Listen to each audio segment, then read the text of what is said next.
Liana Novato.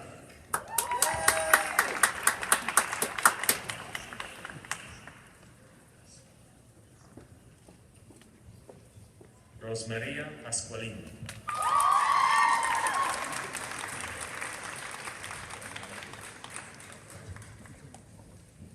Johann Prager.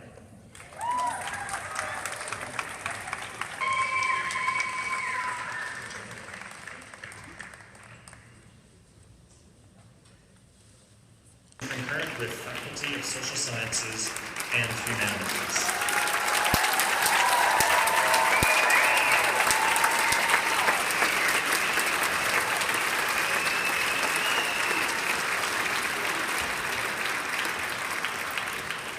We continue with Native Language Instructor's Diploma with Claudius James Huey.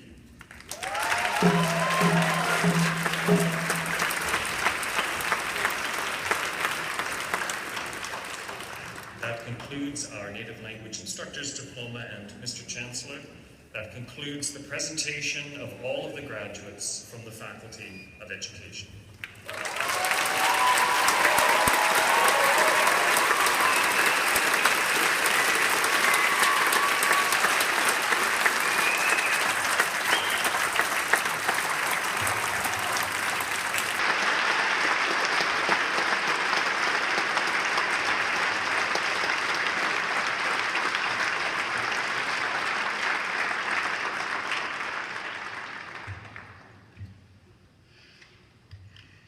Well, first of all, I have to confess that Toby is my Director of Media Relations. I'm not too sure I knew he was doing a master's degree. Just for me, he does at least 60 hours of work a week, and just found out recently that he was graduating. So, and of course, he's the one, part of the core team that writes my speeches. So I want to be able to say, now you know how the words that he puts on paper, it's so hard for me to match the performance. So another big round of applause for that great speech.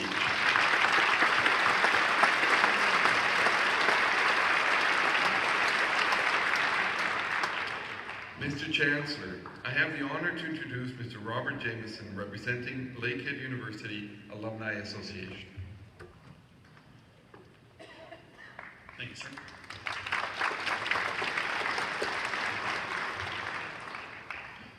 Mr. Chancellor, Mr. President, platform guests, friends, and loved ones, and graduates.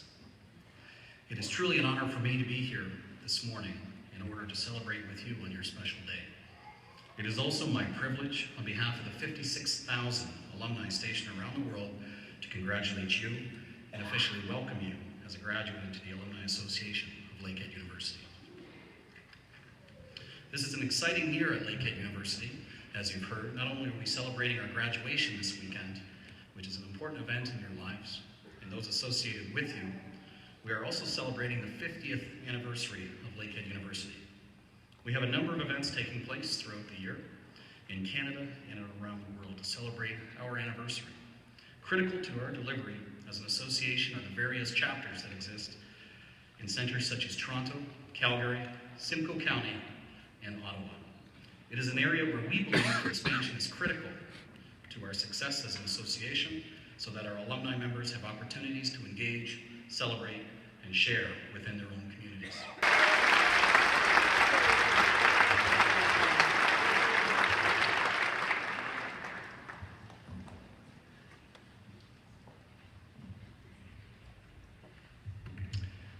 Well, while it is true that the university could not exist with these wonderful students who are the lifeblood of the institution, at the heart of the institution are the faculty and staff that make everything work. The passion that they have for these students, the work that they put outside of regular hours, the special touches that they give our students that we hear years later from our students when they're alumni. So I want everybody in this audience to give the faculty and staff a big round of applause to thank them.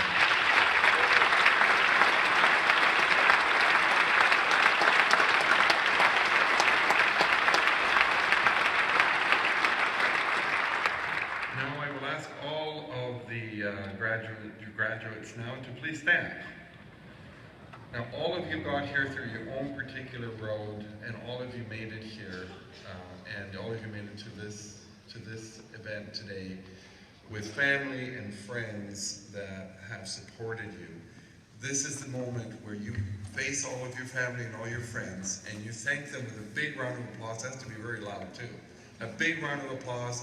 Thank and say hello to all the people who supported you.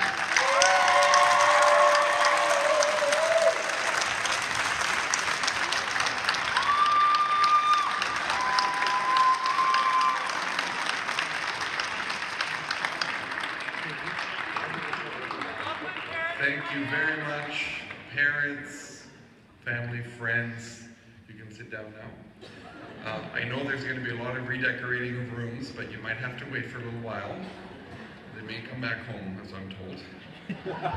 So today, thank you.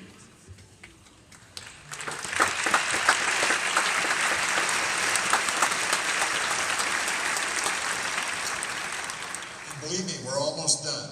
I just need a few brief moments to offer my own personal comments to the graduates, if I may. First of all, aren't you glad you didn't have to kneel like in 1965? We'd be here until tomorrow morning. You know, when I graduated more than a few years ago, I really had very little idea what I would do in life. So if some of you are in the same boat, do not despair. I joined the Canadian Foreign Service without really knowing very much about what it did or why. Fortunately for me, it led to many different assignments in different parts of the world. Some were more stimulating than others, but for the most part, it was a good life. I subsequently had the good fortune to spend more than a dozen years in the private sector, running 2 global enterprises, one in telecommunications, one in aeronautics. I did not really know much about either industry beforehand, but I learned to learn. That does not stop when you graduate, and that's my main message to each of you today. One of the singular advantages that I had was the freedom of opportunity to choose what I wanted to do in a country that is more open in that respect than many others around the world. You now have that same freedom. Your opportunities are going to be determined but not by your pedigree, but by who you are and what you bring in terms of ability and commitment.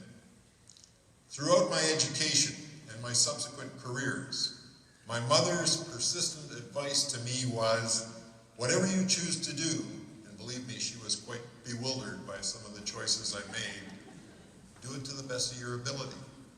That may be as useful advice to you as it was for me. You may think that a university degree will bring you a better standard of living. I sincerely hope that it will have given you values that will enrich your standard of life. I hope you'll be inspired by the model and the message of our honorary degree recipient here today. Get that napkin out, find your passion, and chase it. Your degree tells us all that you have the ability to learn. The test now will be what you're going to do with what you have learned. Be bold, not cocky. Be brave, not brash. Be confident about what you know, and curious about what you do not know, and smart enough to know the distinction between the two. I salute your families and friends who have helped you on the path to graduation, but I urge each of you to make the most of it now, for yourself, for them, and for your country. Good luck, best wishes, and I hereby declare this convocation closed. Thank you all very much.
What's